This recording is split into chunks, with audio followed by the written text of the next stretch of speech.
இது வெறும் சாவி மட்டும் இல்லம்மா. எந்த காலத்திலயும் இந்த குடும்பத்துல பிரச்சனை வராம சமாளிச்சு சந்தோஷமா பாத்துக்கிற ஆயுதம். அதுக்கு எந்த குறையும் இல்லாம பாத்துக்க வேண்டியது உன்னோட பொறுப்பு. சரியா?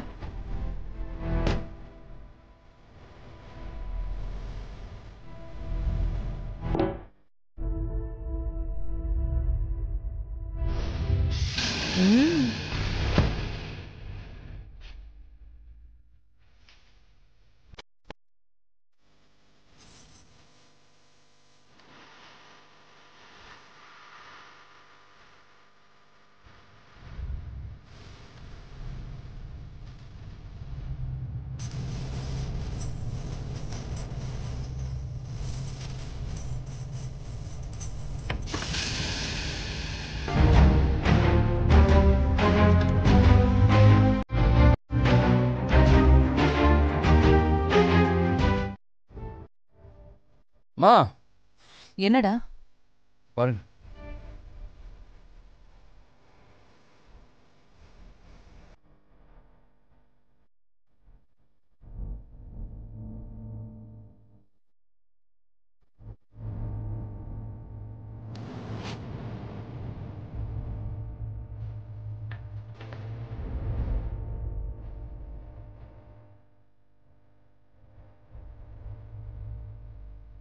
அப்பா பாக்கலாமா? சிவா தொடர்ந்து காமிப்பா. தோப்பா.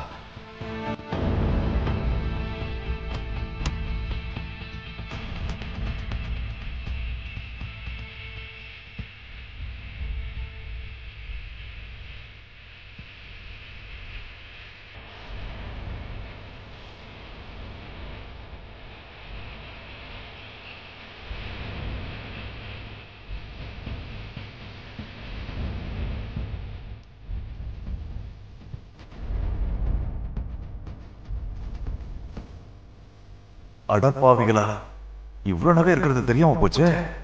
பெரிய அமௌண்டா தேரும் போலயே. வீட்டுல தானே இருக்க போகுது, பாத்துக்கிறேன்.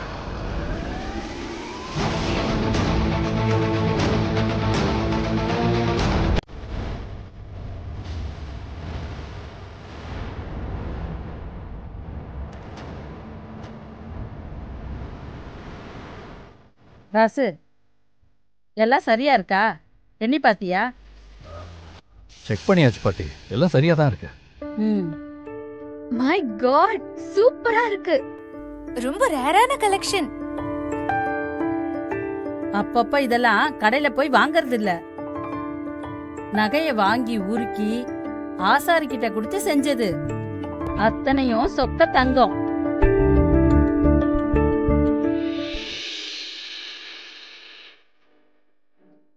இந்த நகைப்பெட்டியை எப்ப எனக்கு தருவீங்க?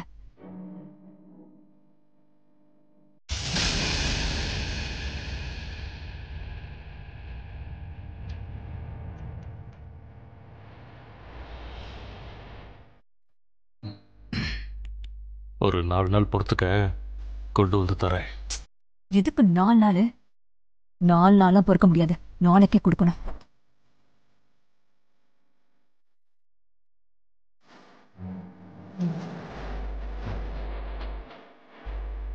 ஒரு 4 நாள் முடியாதா?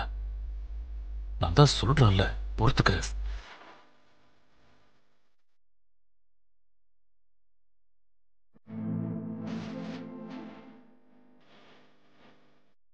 என்னங்க, எனக்கு 2 நாள்ல கொடுங்க. செல்லாச்சு, எடுத்து உடனே பத்திரமா வை. சரிங்க. ஜனனி, இதை எடுத்து வச்சிருமா. ஏன் நீ என்ன பண்ற? நீ எடுத்து வைக்க மாட்டியா? ஏன் அவகிட்ட சொல்ற? பீரோ சாவி ஜனனி கிட்ட தானே இருக்கு, அப்ப அவ தானே எடுத்து வைக்கணும். என்னது, சாவி ஜனனி கிட்ட இருக்கா? எதுக்கு சின்ன பிள்ளைகிட்ட கொடுத்து வச்சிருக்க? அப்பா, நான் தான் இந்த குடும்பத்தோட மருமகன்னு சாவி என்கிட்ட தான் இருக்கணும்னு சண்டை போட்டு வாங்கிட்டாங்க. இருக்கட்டுமேங்க, ஜனனியும் பொறுப்புனா என்னன்னு கத்துக்கிட்டுமே.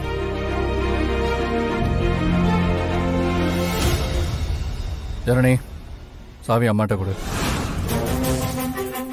இதெல்லாம் உன்னால பாத்துக்க முடியாது. என்ன சிவா, ஏன் எல்லாரும் என்ன அண்டர் எஸ்டிமேட் பண்றீங்க? என்னால முடியும். அண்ணே, ஜனனி உன் மருமக தானே? அப்பா, அவங்கதான் ஒரிஜினல் மருமக. யாரா வேணா இருக்கட்டும். ஜனனி, சாவி அம்மாட்ட கூட. சிவா, நீ கொஞ்சம் சும்மா இருப்பா. ஜனனி, நீ வா, சாமியை வேண்டிக்கிட்டு இதை கொண்டு போய் உள்ள வச்சிரு. சரிங்க ஆண்டி.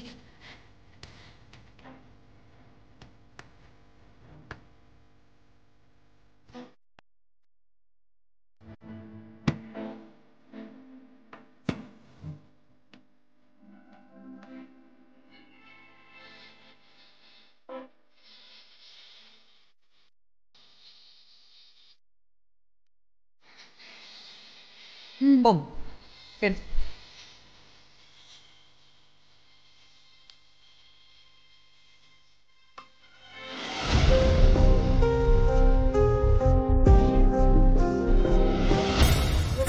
இன்னைக்கே தூக்கிட்டா பழி ஜனனி மேலதான் விழும்.